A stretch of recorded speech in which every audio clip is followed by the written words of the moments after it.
வாங்க. அப்படி சொல்றாரா? அவனுக்கு புரியுதான்னு பாரு. வாங்கன்னு சொன்னா என் கடைக்கு போனா சாமே வாங்க. எங்க வீட்டுக்காரம்மா தான் புள்ள வத்தாங்க. என்ன வீட்டுக்காரம்மா? அந்த வீட்டுக்கார அம்மாவா? என் பொண்டாட்டின்னு சொல்றா. பொண்டாட்டி சொன்னா அடிப்பாள். புள்ள வத்தது யாரு? என் பொண்டாட்டி. உன் பொண்டாட்டி தான் புள்ள வத்துச்சு. ஆமா. உன் பொண்டாட்டி பிறந்த புள்ள எப்படி உன் புள்ளம்ப?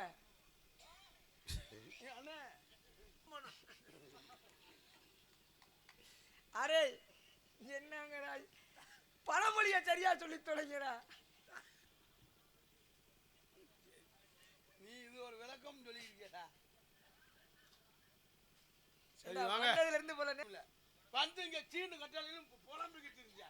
9 மணிக்கு வந்து என்னை உதுப்புனாரு. இப்போ வந்து நான் கவனம் மக ஐயா 12:45 எங்கிட்ட பேசி முடிச்சுட்டு உள்ள இருக்கால அப்படி எல்லாம் பார்க்கணும். நான் உங்கள்ட்ட நீங்க வந்து நகைச்சுவை நடிகர்கள். நீங்க இப்ப கொஞ்சம் சிரிக்க